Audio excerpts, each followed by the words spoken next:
Hi everyone. So, ఈరోజు మనము one of the student ఎవరైతే మన కోర్స్‌లో జాయిన్ అయ్యి సక్సెస్ అయ్యారో, సో, తనని మనం సక్సెస్‌ఫుల్ ఫీడ్‌బ్యాక్ తీసుకుంటున్నాము. So, actually it will help for the new participants ఎవరైతే మన కోర్స్‌లో జాయిన్ అయ్యి జాబ్ కోసం సెర్చ్ చేస్తున్నారో, సో, వాళ్ళకి హెల్ప్‌ఫుల్ అవుతాయి. లైక్ ఈ సక్సెస్ అయిన పర్సన్ ఫాలో అయిన టిప్స్ ఏంటి? తను ఏం స్ట్రగుల్స్ ఫేస్ చేశాడు? అండ్ జాబ్ ఎలా క్రాక్ చేశాడు? ఇంటర్వ్యూ ఎలా అటెండ్ అయ్యాడు? So let us discuss with him so that ఇది మీకు ఒక ఎంకరేజ్మెంట్ లాగా, అలాగే మీరు కూడా లైక్ ఒక ఆల్రెడీ ఎక్స్పీరియన్స్ చేసి జాబ్ క్రాక్ చేశాడు కదా. సో తను ఫేస్ చేసిన స్ట్రగుల్స్ వింటే మీకు ఒక లైక్ గైడెన్స్ లాగా ఉంటుంది. So let us discuss with him. Hi Venu. Yeah, hi, sir. So like మీరు ఆల్మోస్ట్ ఇప్పుడు మన కోర్స్ జాయిన్ అయిన తర్వాత జాబ్లో జాబ్ క్రాక్ చేయగలిగారు కదా. సో మీ గురించి like first you start with your background. మీరు ఎక్కడి నుంచి స్టార్ట్ చేశారు మీ కెరియర్ ఇనిషియల్గా, అంటే మీరు కెరీర్ పాత్ ఎలా ట్రాక్లోకి వచ్చారు మీ స్టార్టింగ్ నుంచి జాబ్, దాని తర్వాత మన సిఆర్ఎంలో ఎలా సక్సెస్ అవ్వగలిగారు. Like it's about Okay. Your background and all. And ఇది ఒక న్యూ పార్టిసిపెంట్స్కి ఒక ఎంకరేజ్మెంట్ అండ్ వాళ్ళకి ఒక కెరియర్ గైడెన్స్ లాగా హెల్ప్ఫుల్ అవుద్ది. మీలాంటి లైక్ సిమిలర్ ప్రొఫైల్ ఉన్న వాళ్ళకి ఒక కెరియర్ గైడెన్స్ లాగా కూడా హెల్ప్ఫుల్ అవుతాయి. సో అది పాయింట్లో Okay. పెట్టుకొని can just like introduce yourself and back like your background and all, then you start how did you get success. Sure sir, తప్పకుండా. యాక్చువల్గా ఏంటంటే నేను ప్రీవియస్గా సపోర్ట్ మీద వర్క్ చేశాను సార్, 3+ ఇయర్స్. ఆఫ్టర్ దట్ ఏంటంటే నాకు డెవలపింగ్ అనేది కొంచెం డిఫికల్టీగా అనిపించింది. అంటే లాంగ్ టైం సపోర్ట్ చేయడం వల్ల డెవలపింగ్ అనేది ఫోకస్ చేయలేకపోయాను ఆ కోడింగ్ అందు. మీన్ వైల్ తర్వాత అదే ఆ సపోర్ట్ మీదే రెజ్యూమే ప్లేస్ చేసి ఇంటర్వ్యూకి అటెండ్ అవ్వాలని ట్రై చేస్తూ ఉన్నాను. ఆ క్రమంలో ఏంటంటే ఇంకా నా వల్ల కాదన్న ఫీలింగ్ వచ్చి ఏదైనా కోడింగ్ లేనిది చూద్దాం అన్నట్లు ఒక థాట్ లో ఉన్నాను. మెయిన్ వైల్ మా వైఫ్ ఇక్కడ యూట్యూబ్స్ షార్ట్స్ చూస్తూ తనది ఒకటి సివైసి అనేసి మీరు ఏదో పాడ్కాస్ట్ ఇచ్చున్నారు సార్, చూజ్ యువర్ కెరీర్ ఏదో దాంట్లో సంథింగ్. ఆ దాంట్లో ఏంటంటే లెస్ కోడింగ్ అన్నట్లు ఉందని చెప్పి నేను వీడియో చూశాను.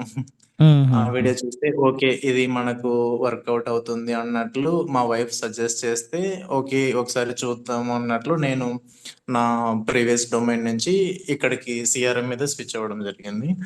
ఆ అనుకున్నట్లుగానే వెంటనే 2 to 3 days బ్యాక్ మీరు బ్యాచ్ స్టార్ట్ చేస్తున్నారు సార్. యాక్చువల్గా నేను 1 year బ్యాక్ జాయిన్ అయినాను మీ బ్యాచ్. ఆల్మోస్ట్ 2 to 3 days అని కాదు, కానీ ఒక 10 days అయి ఉంటుంది బ్యాచ్ స్టార్ట్ అయ్యేప్పటికే. అయినప్పటికీ ఓకే, మీరు రికార్డింగ్స్ అవి చూసుకొని చేయగలరు, పికప్ అవ్వగలరు అంటే అవుతారు అనుకుంటే, మీకు కాన్ఫిడెంట్ ఉందంటే మీరు జాయిన్ అవ్వండి అన్నట్లు చెప్పారు సార్. వెంటనే నేను ఇంకేం ఆలోచించకుండా ఫాలో అప్ చేసి జాయిన్ అయిపోయాను బ్యాచ్లో. ఆ తర్వాత ఏంటంటే కొంచెం ఆ ఇవి అసైన్మెంట్స్ చేయడంలో స్ట్రగుల్ అయ్యాను బాగా. అసైన్మెంట్స్ చేస్తుంటే బాగుండేదని తర్వాత జాబ్ లో జాయిన్ అయిన తర్వాత అనిపించింది అనమాట ఎక్కువ. మీరు చెప్తుంటారు క్లాసెస్ మధ్యలో అసైన్మెంట్స్ ఇంపార్టెంట్ అనేసి. బట్ కానీ నేనేంటంటే ఆ 10 days గ్యాప్ వల్ల బ్యాలెన్స్ చేసుకోలేకపోయాను అనమాట, కొంచెం అటు ఇటుగా. అప్పటికి మ్యాథ్స్ చేశాను, కొన్ని కొన్ని ఎక్కడన్నా క్లమ్జీ ఉన్నవి ఫోకస్ చేయలేకపోయాను. అయినప్పటికీ ఏంటంటే సార్, నేను ఇంటర్వ్యూ పర్పస్ మీద ఎవ్రీడే క్లాస్ వింటూ రన్నింగ్ నోట్స్ రాసేవాడిని అనమాట. ఏ టైప్ ఆఫ్ క్వశ్చన్స్ అడుగుతున్నారు మీరు చెప్పేదాన్ని బేస్ చేసుకొని అవి ప్రతిరోజు రన్నింగ్ నోట్స్ నోట్ చేసుకొని, ఆ తర్వాత కూడా నాకు ఆ క్వశ్చన్సే హెల్ప్ఫుల్ అయ్యాయి సార్ ఇంటర్వ్యూకి. నేను తర్వాత కూడా మన కోర్స్ అయిపోయిన తర్వాత మన కోర్సు యాక్చువల్గా ఏప్రిల్ ఏప్రిల్ కాదు, 2 months అంటే నాది ఆగస్ట్లో జాబ్ వచ్చిందంటే నాకు జూన్లో ఇంటర్వ్యూ అయింది సార్ అది. జూన్ అంటే 2 months గ్యాప్, వెంటనే మన కోర్స్ అయిపోయిన ఆల్మోస్ట్ 2 to 3 weeks గ్యాప్ లో నేను ఇచ్చానమాట. ఇంటర్వ్యూ క్రాక్ చేయగల అట్లీస్ట్ అంటే ఒక 4-5 జరిగి ఉంటాయి. ఆ 4-5 లో ఇది నేను నోట్ చేసుకున్న క్వశ్చన్స్ నాకు యూస్ఫుల్ అయ్యాయి సార్ అక్కడ.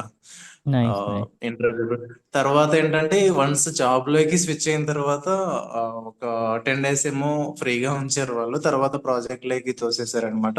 అక్కడ కొంచెం బాగా స్ట్రగులింగ్ గా అనిపించింది. హ్మ్.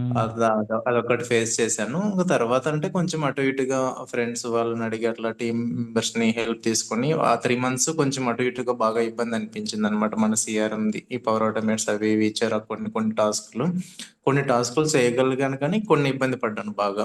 చాట్ జీపీటీ అది ఇది యూజ్ చేసి చూశాను. నెక్స్ట్ ఏంటంటే సెకండ్ ప్రాజెక్ట్ కి క్యాన్వాస్ యాప్ మీద ఇచ్చారు. క్యాన్వాస్ యాప్ అంటే ఏంటంటే నాకు బాగా ఈజీగా అనిపించింది సార్. అక్కడ ఏంటంటే లైవ్ లో కనిపిస్తుంది క్యాన్వాస్ లో మనకి. హ్మ్. హ్మ్. యుఐ డిజైన్ లో కావచ్చు, మనం ఎడిటింగ్ చేస్తుంటేనే మనకు అది రైట్ ఆర్ రాంగ్ అనే తెలుస్తుంది. అందువల్ల కొంచెం నాకు చాలా ఈజీ అయిపోయింది. టీమ్ మెంబర్ సపోర్ట్ బాగా దొరికింది సెకండ్ ప్రాజెక్ట్ లో. అది కొంచెం బాగానే అయిపోయింది సార్.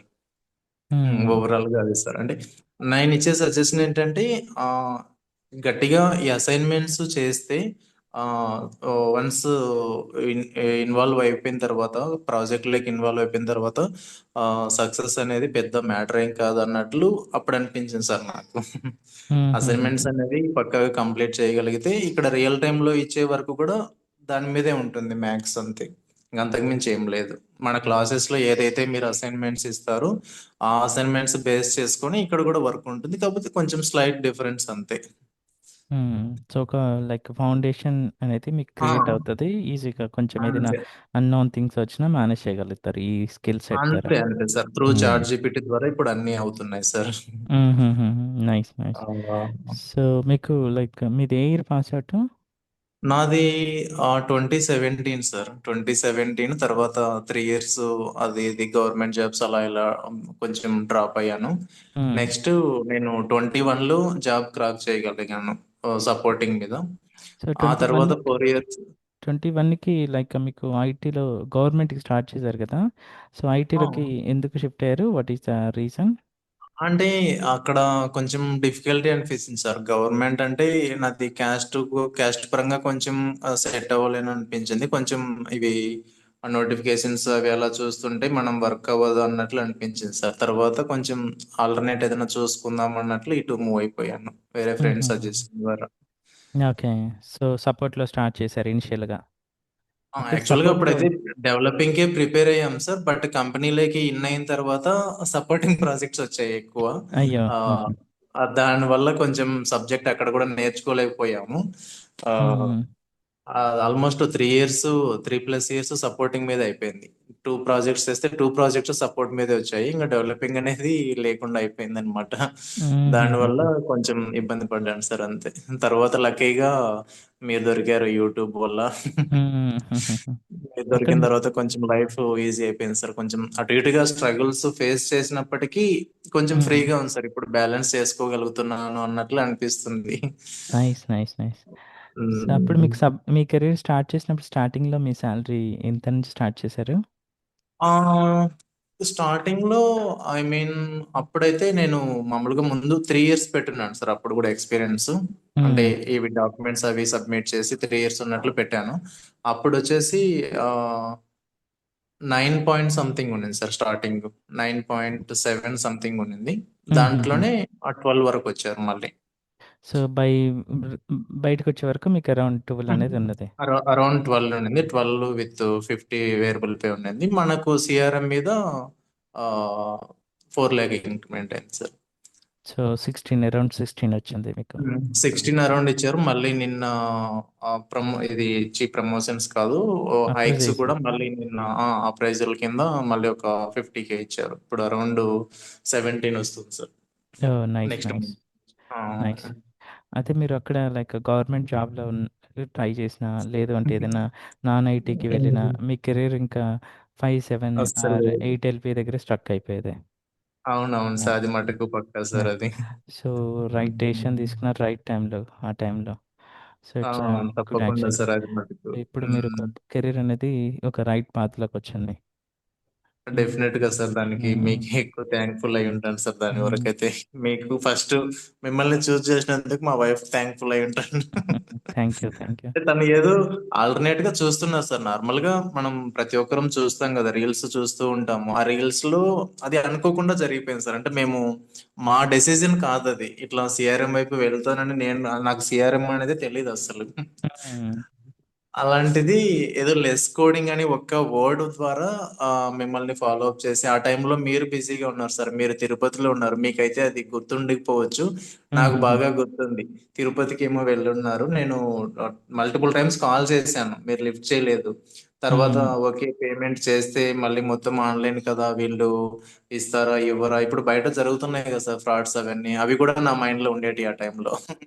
ఓకే. అంటే మీకు మల్టిపుల్ టైమ్స్ కాల్ చేశాను. మీరు తర్వాత చెప్పారు రీజన్. నేను ఇట్లా తిరుమలొచ్చాను. తర్వాత చేస్తానన్నట్లు చెప్పారు. ఓకే అనుకున్నాను. అప్పటి హ్మ్. వరకేంటంటే, ఇతను స్టార్టింగే కాల్ లిఫ్ట్ చేయట్లేదు. ఏం చేస్తారులే అన్నట్లు అనిపించేది సార్. హుహుహు. అలా అనిపించింది స్టార్టింగ్‌లో అయితే. మళ్ళా తర్వాత పోను పోను చూసి కొంచెం ఓకేలే అనుకున్నాను. హ్మ్. నైస్. నైస్. సో, మీకు హ్మ్. కోర్స్‌లో లైక్ ఎక్కువగా ఏవి హెల్ప్‌ఫుల్ అయినవి మీకు జాబ్ క్రాక్ చేసుకోవడానికి? So, which kind of services you like more and which is helpful for your like job crack job search and also to crack the interview? అంటే నేను పక్కా దానికైతే మన కోర్స్‌లో త్రూ అసైన్‌మెంట్స్ అనే చెప్తాను సార్. 99% అసైన్‌మెంట్స్. త్రూ 99% అసైన్‌మెంట్స్ ద్వారా subject అనేదొస్తుంది. At the same time work ఎన్విరాన్మెంట్‌లో కూడా మనకి ఎలాంటి ఆహ్, అటు ఇటుగా ఉండదనమాట సార్. వర్క్ ఎన్విరాన్మెంట్ కూడా సాఫీగా సాగిపోతుంది అసైన్‌మెంట్స్ ఉంటే. మేబీ హ్మ్. నేను దానివల్లే మళ్ళీ మిమ్మల్ని అప్రోచ్ అయ్యి మళ్ళీ సజెషన్స్ అడిగాను సార్. రీసెంట్‌గా మిమ్మల్ని ఆల్రెడీ పింక్ చేశాను నేను. అది అయిపోయింది కదా! అన్నట్లు యాహ్! హ్మ్. తీసుకున్నాను. హ్మ్. అది మళ్ళీ హ్మ్. స్టార్ట్ చేద్దామని. ఈ మధ్య గ్యాప్ వచ్చేసరికి కొంచెం మళ్ళీ అటు ఇటుగా అయిపోయింది సార్. అది ఒక్కటి మెయిన్ రీజన్ అంతే. క్యాన్వాస్ యాప్ మీద చేస్తున్నాను కాబట్టి మొత్తం మన సీఆర్ఎం అంతా ఎళ్ళిపోయిందనమాట. హ్మ్. త్రూ హుహుహు. ఇది క్యాన్వాస్ యాప్స్ అంటే మొత్తం యూఐ డిజైన్ అంతా అది వేరే పాత కదా సార్ క్యాన్వాస్ యాప్ అనేది. హుహుహుహు. హుహు. అక్కడ అవును. సీఆర్ఎం ఏం టచ్ అవ్వదనమాట. అందువల్ల కొంచెం డిలే అయిపోయింది అన్నట్లు మళ్ళీ ఒకసారి రివిజన్ టైప్ చూద్దామన్న ఉద్దేశంతో తీసుకున్నాను. మెయిన్ హ్మ్. అంటే అసైన్మెంట్స్ సార్. త్రూ అసైన్మెంట్స్ ద్వారా ఎవ్రీథింగ్ చేయగలం అంతే. ఇంకా అసైన్మెంట్స్ ఒకటి నేను అసైన్మెంట్స్ చేయకపోయినప్పటికీ మన క్లాసెస్ రికార్డింగ్స్ వింటూ what type of questions interviewer అడుగుతారు అన్నది మెయిన్ గా ఫోకస్ చేశాను ఫర్ ఇంటర్వ్యూ ప్రాస్పెక్టివ్. సో, అలా గూడా అది క్రాక్ నాకు చేశారంటే గ్రేటే. మీరు అసైన్‌మెంట్ అది నాకు చేయకుండానే ఈజీ అయిపోయింది సార్. నాకు హ్మ్. అది ఒక్కటి ఈజీ అయిపోయింది. నేను ఆల్మోస్ట్ అప్పటికే 3 అయిపోయాయి సార్ నాయి. నేను ఆల్మోస్ట్ చేసిందంతంటే 8-9 ఇంటర్వ్యూస్ ఇచ్చాను. ఆ హ్మ్. 8-9 ఇంటర్వ్యూస్‌లో 2 రౌండ్స్ 3 ఉన్నాయి. క్యాప్‌జెమినీ ఒకటుంది. ఓకే. డెలాయిట్ అవి ఉన్నాయి సార్. ఓహ్! ఈ నైస్. 3 ఉన్నాయి. ఆ 3లో బెస్ట్ ఆఫ్ వన్ చూజ్ చేసుకున్నాను. తర్వాత 2 ఫైనల్ అయ్యాయి. 2లో ఒకటి చూజ్ చేసుకున్నాను. ఓహ్! నైస్. నైస్. సో, మీరు అసలు ఏం సపోర్ట్ లేకుండా ఓన్‌గానే 3 క్రాక్ చేశారంటే ఇట్స్ వెల్ ఆ! And good. సో, అ ఆ కైండ్ ఆఫ్ అది సబ్జెక్ట్ నేర్చుకున్నారు త్రూ అంటే. Through recordings sir. త్రూ హ్మ్. రికార్డింగ్స్ ఎవ్రీడే నేను ప్రతిదీ రన్నింగ్ నోట్ చేసేవాడిని. మీరు క్లాసెస్ మధ్యలో కూడా ఇవి ఇంటర్వ్యూ క్వెషన్స్ అనేసి సెపరేట్ ఒక ఫోల్డర్ క్రియేట్ చేసి అక్కడ నోట్ చేస్తూ వచ్చారు. అవి రన్నింగ్ నోట్స్ ట్రాలీ చేస్తూ ఎవ్రీడే నేను కొంచెం అలా తీసుకున్నాను సార్. ఆ నోట్స్ ప్రిపేర్ చేయడం వల్ల నాకు ఇంటర్వ్యూ ప్రాస్పెక్టివ్‌లో ఈజీ అయింది కానీ, బట్ వర్క్ పరంగా వచ్చేసరికి కొంచెం అటు ఇటుగా ఛాలెంజెస్ ఫేస్ చేశాను సార్. అది హుహుహు. అసైన్‌మెంట్స్ చేయకపోవడం వల్ల అలా అయింది అంతే ఇంకా. మీరు డైలీ ఎన్ని అందులో అవర్స్ స్పెండ్ చేశారు ఆ టైంలో? కోర్స్ టైంలో? ఆ కోర్స్ టైమ్‌లో అంటే ఆల్మోస్ట్ ఒక half of the day spend చేశాను సార్ నేను అటు హుహు. ఇటుగా. First okay. వీడియోస్ చూస్తాను. వీడియో వచ్చేసి 1 అవర్ ఆల్మోస్ట్ 1 అవర్ పైనే ఉంటుంది. హ్మ్. ఫుల్ ఫ్లెడ్జ్‌గా. ఆ వీడియో చూసిన తర్వాత మళ్ళీ పాజ్ చేసుకుంటూ ఒకసారి చూస్తాను రన్నింగ్ నోట్స్ ప్రిపేర్ చేయడానికి. నెక్స్ట్ డే మార్నింగు ఈరోజు ఏం చేశాము అన్నది ఆ నోట్స్ చూసి నోట్స్ త్రూ నేను చూసేవాడిని సార్. అలా ప్రిపేర్ అయ్యేవాడిని. నా హుహు. ఫోకస్ అంతా ఏంటంటే సార్ ఇంటర్వ్యూ ప్రాస్పెక్టివే ఉండేది అప్పట్లో. నేను ముఖ్యంగా చెప్పాలంటే మీకు ఓపెన్ అప్ అయిపోతున్నాను. హుహుహుహు. ఇంటర్వ్యూ ఇంటర్వ్యూ ప్రాస్పెక్టివ్ వేలోనే ఉండిందనమాట. హ్మ్. అప్పటికి నాకు జాబ్ పోయి 3 మంత్స్ గ్యాప్ వచ్చేసింది సార్. ఆహా! అప్పుడు మీరు బయట కొంచెం జాబ్‌లెస్ ఆ టైంలో జాబ్ మీరు? ఆ! జాబ్‌లెస్. అందువల్ల కొంచెం ఇబ్బంది పడ్డాను. అది హుహు. మెయిన్ జాబ్ తెచ్చుకోవాలన్న కాన్ఫిడెంట్‌తోనే ఉన్నాను ఆ టైంలో. ఓహ్! నైస్. నైస్. జాబ్ మళ్ళా మీరు జాబ్ లాస్ హ్మ్. అయ్యి మళ్ళా నేర్చుకొని మళ్ళా ఆ! ట్రాక్‌లోకొచ్చారంటే ఇట్స్ ఎ గుడ్ అవునవును థింగ్. సార్. ఆ! నాకు జాబ్ పోయిన తర్వాత కూడా మనకి 4 మంత్స్ పట్టింది సార్. నాది మార్చ్ 18థ్ నాది లాస్ట్ వర్కింగ్ డే. హ్మ్. నేను జాయిన్ అయింది మన కోర్సు మార్చ్ 31 జాయిన్ అయ్యాను. హుహుహుహు. అంటే 3 మంత్స్ గ్యాప్ వచ్చేది సార్. 4 మంత్స్ వితౌట్ సాలరీతో ఉన్నాను. హుహుహుహు. వెంటనే మన కోర్స్ అయిపోయిన ఒక 2, 3 వీక్స్‌కి ఇంటర్వ్యూకి క్రాక్ అయిపోయింది. కాపోతే హ్మ్. తను కంపెనీ ఏంటంటే కొంచెం డిలే చేశారు. బేసివి కోసం వాటిల కోసం టైం తీసుకొని 1 మంత్ తర్వాత ఆఫర్ లెటర్ రిలీజ్ చేశారు. హుహుహుహు. ఓకే. ఓకే. సో, మీకు ఆల్‌మోస్ట్ ఒక మ మీరు అప్‌లోడ్ చేసిన తర్వాత మంత్లీ ఎన్ని కాల్స్ వచ్చాయి యావరేజ్‌గా ఇంటర్వ్యూ కాల్స్? ఆల్మోస్ట్ నేను ప్రీవియస్‌గా ఉన్న మాడ్యూల్ కన్నా దీనికి వచ్చాయి సార్. ప్రీవియస్ మాడ్యూల్‌కైతే చాలా తక్కువ వచ్చాయండి కాల్స్. హ్మ్. బట్ మన సీఆర్ఎంకి మటుకు ఎప్పటికీ కాల్స్ ఉంటూనే ఉన్నాయి సార్. అట్‌లీస్ట్ పర్ డే ఆ టైంలో 7, 8 కాల్స్ వచ్చేటివి సార్. హ్మ్. వీక్లీనా? హ్మ్. మంత్లీనా? వీక్లీ మీకొచ్చి మంత్లీ అంటే కదా సార్, అటు ఇటుగా వచ్చేటివి సార్. అంటే పర్ డే అటు ఇటుగా వచ్చేటివి అనమాట. కాల్స్ అయితే బాగానే ఉండేటివి సార్. కాల్స్ హుహుహు. ఆ టైంలో నేను రెజ్యూమే ప్లేస్ చేసిన టైంలో కాల్స్ బాగానే ఉండేటివి సిఆర్ఎం మీద. నాకు రావడం కూడా అన్ని ఎంఎన్సీస్ వచ్చాయి సార్. నాకైతే స్టార్టప్ ఇవి చిన్న చిన్నవి అయితే రాలేదు. హుహుహుహు. అన్ని అన్ని ఎంఎన్సీస్. క్యాబ్ జెమిని, ఇది అసెంచరు, ఇలా వచ్చాయి సార్. సో, మీకు కొన్ని జాబ్ సెర్చ్ కీవర్డ్స్ అని కొన్ని టిప్స్ మనం నేర్చుకున్నాం గదా! Like resume preparation, job application అవి ఎలా హెల్ప్‌ఫుల్ అయ్యాయి మీకు? అవి కూడా అవంటే సార్ నాకు ఆల్రెడీ ముందు ఐడియా ఉంది కాబట్టి ప్రాబ్లమ్ ఏం లేకుండా అనిపించింది. తర్వాత మీరు చెప్పిన తర్వాత లింక్డ్ఇన్‌లో అలా పోస్ట్ చేస్తూ వచ్చాను. అక్కడ హ్మ్. లింక్డ్ఇన్‌లో కాంటాక్ట్స్ ఇస్తారని చెప్పారు మీరు. హ్మ్. నాకది తెలీదనమాట ముందుగా. నాకు హుహుహు. ఓన్లీ నౌకరీ ద్వారా తెలుసు ముందు. అలాగే ఫాలో అయిపోయాను. లింక్డ్ఇన్‌లో ఇలా కాంటాక్ట్స్, హెచ్ఆర్ కాంటాక్ట్స్ వస్తాయి అన్న విషయం తెలీదు.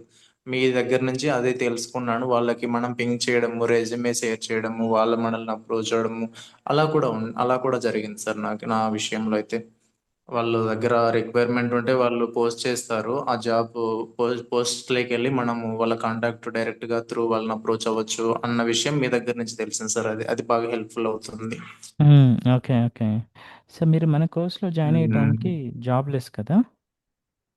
జాబ్‌లెస్ అవును అన్నారా? సార్. అదైతే అప్పుడు మీ మీ జాబ్‌లెస్. మైండ్‌సెట్‌లో లైక్ మీ ప్లానింగ్ ఏముండే? వేరే టెక్నాలజీ ఏమైనా నేర్చుకోవాలని ఉండేనా? లేదంటే సేమ్ టెక్నాలజీ ప్లానింగ్ వేరే టెక్నాలజీ అస్సలు లేదు సార్. వేరే టెక్నాలజీ లేదు. కొంచెం కోడింగ్ ఇది లేకుండా ఉంటే హెల్ప్‌ఫుల్ అవుతుంది అన్నట్లు అనిపించిందనమాట. హ్మ్. బట్ కానీ టెక్నాలజీ అయితే లేదు సార్. నేను అప్పటికి స్టిల్ మీరు యూట్యూబ్ ద్వారా నాకు పరిచయం అయ్యే టయానికి కూడా దాని మీదే సపోర్ట్ మీదే ట్రై చేస్తూ ఉండేవాడిని. కాల్స్ హుహు. అటు ఇటుగా వీక్లీ ఒక 2, 3 అలా వస్తూ ఉండేటియి. బట్ హ్మ్. కానీ లక్కీగా మీది మా వైఫ్ చూడడము, నేను వెంటనే ఫాలో అప్ చేసి కోర్స్‌లో జాయిన్ అవ్వడం. అప్పటికి కోర్స్ స్టార్ట్ అయిపోయింది సార్. బ్యాచ్ స్టార్ట్ అయింది. మీరు 31 ఎప్పుడో బ్యాచ్ స్టార్ట్ చేశారు. ఆ! నేను సో నెక్స్ట్ మంత్ 10థ్ ఎప్పుడో మిమ్మల్ని రీచ్ ఔట్ అయ్యాను. అప్పటికి 2, 3 డేస్ డిలే అయిపోయిందనమాట. ఆల్మోస్ట్ ఒక 10 డేస్ 10 క్లాసెస్ అయిపోయాయి నేను స్టార్ట్ అయ్యే టయానికి. సో, మీకప్పటికి మళ్ళీ లైక్ ఏది ఒక స్ట్రాంగ్ కాన్ఫిడెన్స్ వచ్చింది. ఈ కోర్స్ నేను ప్రాసెస్ చేసుకోవచ్చు. అంటే మీరు అప్పుడు నంబర్ ఆఫ్ క్వెషన్స్ ఉంటాయి గదా! ఎవరికైనా కోర్స్‌లో జాయిన్ అయ్యేటప్పుడు. కొంతమంది ఏంటంటే మల్టిపుల్ కోర్స్ చేసుంటారు. వాళ్ళకి నాకు ఎక్కడ సక్సెస్ అవ్వట్లేదు. ఇది కూడా అలాగే ఉంటది అని నెగెటివ్ ఫీలింగ్‌లో ఉంటారు కొంతమంది. సో, మీకు ఇంకా ఎక్కడ చేసుకోలేదు కాబట్టి మీకు వెల్ అండ్ గుడ్. కానీ మీకు ఎక్కడ స్ట్రాంగ్ ఫీలింగ్ వచ్చింది. ఈ కోర్స్‌లో నేను అంటే ప్రొసీడ్ నాకేంటంటే అవ్వచ్చని? సార్, నేను స్టార్టింగ్ నుంచే మిమ్మల్ని ఫాలో అప్ చేసినప్పటి నుంచే మీ మీద నెగెటివ్ ఫీలింగ్ ఉన్నది సార్. బట్ హ్మ్. కానీ ఏంటంటే కోర్స్‌లోకి దిగిన తర్వాత ఈ ఒక మీరేంటంటే ఆహ్, ఆ అప్లికేషన్స్ కానీ, ఒక అప్రోచ్ అనేది నాకు ఎలానో అనిపించింది సార్. అంటే నేనిప్పుడు ఇంతవరకు నా కెరియర్‌లో ఆ టైప్ ఆఫ్ ఎన్విరాన్మెంట్ ఎక్కడ చూడలేదనమాట. ఆ వే ఆఫ్ టీచింగ్ అనేది ఎక్కడ చూడలేదు. మీరు ఎలా అంటే లైక్ స్పూన్ ఫీడింగ్ లెవెల్‌లో ఇచ్చారు సార్. హ్మ్. దానికి హ్మ్. అంత ఎక్సైట్‌మెంట్‌తో ఉన్నాను కాబట్టి నేను రివ్యూస్ కూడా అంత కాన్ఫిడెంట్‌గా ప్లేస్ చేశాను. మీరు రివ్యూస్ అబ్జర్వ్ చేసే ఉంటారు. అవును. నా అవును. రివ్యూ కూడా అలాగే ఉంది సార్. మీరు గూగుల్ రివ్యూ కూడా ఇచ్చాను ఒకటి. అది అంటే నాకు వన్స్ మీ కోర్స్ మీ క్లాసెస్ విన్న తర్వాత ఫుల్ కాన్ఫిడెంట్ వచ్చేసింది సార్. అంటే మనం ఎలాగైనా సెట్ అవ్వగలుగుతాము. అంటే ఆ వే ఆఫ్ లెర్నింగ్ అనేది నాకు బాగా మైండ్లో ఫిక్స్ అయిపోయింది సార్. అక్కడే బేస్మెంట్ వచ్చేసింది నాకు. ఇంకా జాబ్ అనేది తర్వాత మ్యాటర్. ఖచ్చితంగా మనం ఈ కోర్సు ఫుల్ ఫ్లెడ్జ్గా నేర్చుకొని ఈ డ్యూరేషన్ ఈ 60 క్లాసెస్ అయిపోతే మనకు జాబ్ అనేది పక్కా అన్నట్లు నేను మైండ్లో బ్లైండ్గా ప్రిపేర్ అయిపోయి ఉన్నాను. దానికి అనుకూలంగానే రన్నింగ్ నోట్స్ నోట్ చేసుకుంటూ ఇంటర్వ్యూ క్వశ్చన్స్ మీరు ఇచ్చినవి క్లాసెస్లో ఉన్నవి ట్రాలీ చేసుకుంటూ ఇంటర్వ్యూ ప్రాస్పెక్టివ్లో నేను ప్రిపేర్ అయ్యాను సార్. మొత్తం సబ్జెక్ట్ అటు ఇటుగా ఉన్నా కానీ తర్వాత వన్స్ కంపెనీలోకి స్టెప్ ఇన్ అయిన తర్వాత అటు ఇటుగా స్ట్రగుల్స్ ఫేస్ చేసి ఇప్పుడు కొంచెం బ్యాలెన్స్డ్గా నడుస్తుంది సార్. నైస్ అంతే నైస్. ఓవరాల్గా. మెయిన్ ఏంటంటే మీ వే ఆఫ్ లెర్నింగ్ వల్ల కాన్ఫిడెంట్ వచ్చింది సార్. అంటే ఆ రోజు క్లాస్ చెప్పేస్తారు, ఆ అసైన్మెంట్ ఆ రోజు కంప్లీట్ చేయాలి, నెక్స్ట్ డే మళ్ళీ దానికి ఫాలో అప్ చేస్తారు. ఈవెన్ ఎలా అనిపించింది అంటే నాకు మేము ఇంటర్మీడియట్ లో ఉన్నప్పుడు ఇలా ఉండేది సార్. అంటే స్కూల్ ఏజ్ లో కూడా పట్టించుకునే వాళ్ళు కాదు. ఇంటర్మీడియట్ లో ఉన్నప్పుడు ఎవ్రీ వీక్ ఇలా ఎగ్జామ్స్ పెట్టి ఫాలో అప్ చేస్తూ అలా చేసేవాళ్ళు అనమాట. మీరు ఆ వేలో తీసుకొచ్చారు సార్ అది. అంటే నైస్. ఫస్ట్ ఒక 1 మంత్ వరకు ఫాలో అప్ చేస్తారు. అసైన్మెంట్స్ అనేది క్లాస్ మధ్యలో కూడా అడుగుతూ ఉంటారు. తర్వాత అంటే ఇంకా ఎలాగో చేస్తారులే అన్నట్లు చూసుకునే వాళ్ళు. అదొకటి నచ్చింది సార్. మళ్ళీ ఆ డౌట్ సెషన్స్ అది ఇది కొంచెం పర్లేదు అనిపించింది. Nice nice. యా. ఓవరాల్ గా అయితే నేను ఎక్కడా చూడలేదు సార్ ఈ టైప్ ఆఫ్. అంటే మీరు దాని వెనకాల చాలా హార్డ్ వర్క్ ఉంటుంది. బట్ కానీ ఆ వే ఆఫ్ లెర్నింగ్ అనేది దానికి హ్యాండ్స్ అప్ సార్. అంతే, అంతకు మించి ఇంకేం లేదు. True true. సో ఆ, కొంతమందికి లైక్ మంచి సబ్జెక్ట్ ఉన్న ప్రజెంటేషన్ స్కిల్స్ కూడా ఇంపార్టెంట్. ఒక ప్రాపర్ ఎగ్జాంపుల్స్తో మనం మంచిగా ఎక్స్ప్లెయిన్ చేస్తేనే వాళ్ళకి అర్థమవుద్ది ఆపోజిట్ పర్సన్స్కి. So that's the reason presentation skills కూడా ప్రాపర్గా ఉండాలి, సబ్జెక్ట్ ఎంత ఓకే ఓకే. ఈజీగా ఉన్నా. సో ఆ, అది మనకి మెయిన్ ఇంపార్టెంట్. ఉమ్. సో ఇప్పుడు మనకి న్యూ లెర్నర్స్ లేదంటే జాబ్ సర్చ్ చేసే వాళ్ళకి మీ నుంచి మీరు ఇచ్చే స్ట్రాంగ్ సజెషన్స్ ఆర్ రికమెండేషన్ ఏంటి? అంటే దేని పరంగా సార్? ఇంటర్వ్యూ ఇప్పుడు జాబ్ ప్రాస్పెక్టివ్ సెర్చ్, లేదా యా, లైక్ జాబ్ జాబ్ ఇప్పుడు మన సర్చింగ్ అంటే? కోర్స్లో జాయిన్ అయిన వాళ్ళ కొత్త వాళ్ళకి వాళ్ళు సక్సెస్ ఉమ్. అవ్వాలి అంటే సో మీ నుంచి ఇచ్చే స్ట్రాంగ్ సజెషన్. అదే సార్, నేనైతే కంపల్సరీ అసైన్మెంట్స్ నాలా కాకుండా డైలీ అప్ టు డేట్ ఉండమని చెప్తాను. అసైన్మెంట్స్ అనేవి డైలీ బేసిస్ లో ఏ రోజుకి ఆ రోజు కంప్లీట్ చేస్తూ వన్స్ క్రాస్ చెక్ చేసుకుంటూ వెళ్తే సరిపోతుంది. ఇంకా ఇంటర్వ్యూ ప్రాస్పెక్టివ్ లో రన్నింగ్ నోట్స్ మెయింటైన్ చేస్తూ మీరు చెప్పే ఇంటర్వ్యూ క్వశ్చన్స్ అవి నోట్ చేసుకుంటూ ఆ, ఉన్నా సరిపోతుంది. ఇంకా ఇవి ఇంటర్వ్యూస్ ఎలా వస్తాయి అన్నట్లు అంటే దానికి రెజ్యూమేస్ అవి ఇవి కొంచెం జాగ్రత్తగా చూసుకునేసి ప్రతిరోజు అప్ టు డేట్ లో ఉండాలి సార్. రెజ్యూమ్ ఏదర్ నౌకరీ కానీ లింక్డ్ఇన్ కానీ ఏదైనా కావచ్చు. నా మామూలుగా మనం ప్రతిరోజు రెజ్యూమేని అప్డేట్ చేస్తూ ఉంటే మనది టాప్ లిస్ట్ లో ఉంటుంది. వాళ్ళు ప్రయారిటీ ఇస్తారు సార్, దాన్ని బేస్ చేసుకొని. అంతే ఇంకా. Yeah, true true. సో మీకు ఆ లెర్నింగ్ ప్రాసెస్లో లైక్ ఎక్కడైనా ఛాలెంజ్ ఫేస్ చేసి నాకు ఇది అవ్వట్లేదు, గివ్ అప్ ఇవ్వాలి అనిపించిందా? నాకైతే ఎక్కడ లేదు సార్. 100% ఎక్కడ లేదు. వన్స్ మ్మ్. నాకేంటంటే మీరు అది మీ దగ్గర నుంచే వచ్చింది సార్ కాన్ఫిడెంట్. నాకు త్రూ అసైన్మెంట్స్ కాదు ఏం కాదు కానీ మీ మ్మ్. దగ్గర నుంచి మీ వే ఆఫ్ లెర్నింగ్ అనేది అక్కడ నుంచి. అంటే నాకు అక్కడ ఏంటంటే మీరు చేస్తున్నప్పుడు అవుట్పుట్ అనేది కళ్ళకు కట్టినట్లు కనిపిస్తుంది సార్. మ్మ్. మ్మ్. మ్మ్. లైక్ ఇప్పుడు ఎంటిటీస్ క్రియేట్ చేస్తారు. అలా యువై పేజ్ లో అక్కడ కనిపిస్తుంది. లైక్ ఈ స్టార్టింగ్ కావచ్చు, ఇలా వ్యూస్ కావచ్చు, ఎవ్రీథింగ్ అనేది మీరు చూపిస్తున్నారు ప్రాక్టికల్ గా. అక్కడ కొంచెం స్టార్టింగ్ లోనే కాన్ఫిడెంట్ వచ్చింది సార్ నాకు. ఎవ్రీథింగ్ అది మీకు చెప్పాను కదా. ఇప్పుడు క్యాన్వాస్ లో లైక్ మనకు అది రైట్ రాంగ్ అనేది అక్కడే తెలుస్తుంది. ఇన్ కేస్ రాంగ్ అయితే మనం చాట్ జీపీటీలోకి వెళ్ళి సెర్చ్ చేస్తే వాడు కరెక్ట్ వేస్తున్నాడు. అది అక్కడ కోడ్ కానీ సంథింగ్ ఏదైనా అక్కడ ప్లేస్ చేస్తే అది వాళ్ళు ఇచ్చిన రిక్వైర్మెంట్ బేస్ చేసుకొని ఇది వర్క్ అవుతుంది. అలా ఈజీ అయిపోయింది సార్ నా వర్క్, మెయిన్ గా మ్మ్. చెప్పాలంటే. మ్మ్. మ్మ్. ఆ, అదొక్కటి చెప్పగలను అంతే. ఇక్కడ ఈ పవర్ ఆటోమేట్స్ ఇవి అంటారా, కొంచెం అటు ఇటుగా ఉంటుంది కదా సార్. పవర్ ఆటోమేట్ క్లమ్జీగా ఉంటుంది కదా, మనకు తెలియదు. ఈ క్యాన్వాస్ ఏంటంటే లైక్ ఇలా మనకు ఎదురుగానే చూపిస్తుంది. యూఐలో మనకు కావాల్సిన అవుట్పుట్ వస్తుందా లేదా అది క్రాస్ చెక్ చేస్తూ చేయగలిగాను. ఇంకొంచెం మళ్ళీ సిఆర్ఎం అంటే మళ్ళీ కొంచెం ప్రిపేర్ అవ్వాలి, అది చూసుకోవాలి సార్. అది ఒక్కటి ఇబ్బంది అంతే. అలా అయిపోయింది సార్ అంతే. సో మీ కోర్స్ ప్రాక్టికల్ ఓరియంటెడ్‌గా అనిపించిందా? థియరిటికల్ ఓరియంటెడ్‌గా అనిపించిందా మన కోర్సు? అదే సార్, ప్రాక్టికల్ గా అనిపించినందుకే నాకు కాన్ఫిడెంట్ వచ్చింది దాంట్లో. మీ హ్మ్. ఫస్ట్ స్టార్టింగ్ 3-4 క్లాసెస్ కి ఆ ఎంటిటీస్ వేవ్స్ లెవెల్లోనే నేను ఇంకా నాకు ఎక్కడ ప్రాబ్లం లేదు, ఈ కోర్స్ లో సర్వైవ్ అవ్వగలను, ఇంకా ఇదే కొంచెం పికప్ అయితే బాగుంటుంది అన్నట్లు అక్కడ కాన్ఫిడెంట్ వచ్చింది సార్. అదే confident throughout course build చేసుకున్నాను, సక్సెస్ అయ్యాను అంతే సార్, ఇంకంతే. Okay. Okay. Yeah! Thank you so much అండి. So, for uh, sharing your valuable feedback and also new participants కూడా it's really helpful. So, jobless struggles అనేవి చాలా ఉంటవి. Job లేకుండా ఉంటే చాలా స్ట్రగుల్స్ అనేవి ఉంటవి. సో, మీ కెరియర్ పాత్ డెఫినెట్గా కూడా sir. It will be really helpful for the new participants are ఎవరైతే జాబ్‌లెస్ ఉన్నారో వాళ్ళకొక ఎంకరేజ్‌మెంట్ ఆర్ గైడెన్స్ లాగా హెల్ప్‌ఫుల్ అవుతాయి. Thank you for sharing your feedback. Sure, sure, sir. Definitely. Thank you so much, sir, once again. Yeah! Thank you. Okay, okay, thank you. Yeah! Yes అండి. So, ఇది తన యొక్క career path ఒక inspiration are ఒక encouragement are ఒక guidance లాగా తీసుకోండి. ఎవరైతే ఒక కెరీర్‌ని ఒక ప్రాపర్ వేలో బిల్డ్ చేసుకోవాలనుకుంటున్నారో మీ కెరీర్‌ని కూడా, సో, తనకి ఎలా అయితే ట్రాక్‌లోకొచ్చారో ఒక ప్రాపర్ వేలో బిల్డ్ చేసుకొని you try to choose the right technology. So, you know need to choose dynamic CRM. Like if you have the whenever you are trying to enter into ఐటీలోకి enter అవ్వాలనుకుంటే, so, I can say నేను dynamic సీఆర్ఎం training provide చేస్తున్నాను కాబట్టి dynamic సీఆర్ఎం అనేది మార్కెట్లో మంచిగా ఉంది. And we do have proper calls and all. So, మీరు కూడా బ్యాక్‌గ్రౌండ్ వెరిఫికేషన్ చేసుకోండి. నేను చెప్పా అని కాకుండా బ్యాక్‌గ్రౌండ్ వెరిఫికేషన్ చేసుకొని మీరేం చేయాలి, లైక్ మీ ఫ్రెండ్స్ కానీ ఎవరైనా సక్సెస్ అయిన వాళ్ళు ఉన్నారా? వాళ్ళతోటి ఎంక్వైరీ చేసుకోండి. ఆ టెక్నాలజీతో మీకు వన్ థింగ్ ఎప్పుడైనా సరే ఒక కెరియర్ గైడెన్స్ కూడా ప్రాపర్‌గా తీసుకోవాలి. మీరు కెరియర్ గైడెన్స్ తీసుకునేటప్పుడు ఒక సక్సెస్ అయిన పర్సన్ దగ్గర తీసుకుంటే, లేదు అంటే ఆ టెక్నాలజీలో వర్క్ చేసే పర్సన్ దగ్గర నుంచే మీకు ప్రాపర్ గైడెన్స్ దొరుకుతది. అంతేకాని లైక్ ఆ టెక్నాలజీ గురించి ఐడియా లేని పర్సన్‌ని, లేదు అంటే వేరే టెక్నాలజీలో వర్క్ చేసే పర్సన్ మీరు అడిగారనుకోండి, ఆబ్వియస్‌గా ఆ టెక్నాలజీ బ్యాడ్ అనే చెప్తారు. మీరిప్పుడు so, that's the reason right guidance right person దగ్గర తీసుకొని ప్రాపర్ స్టెప్ తీసుకోండి. అప్పుడే మీ కెరీర్ ఒక మంచి ట్రాక్‌లో ఉంటుంది. యాహ్! Thank you everyone.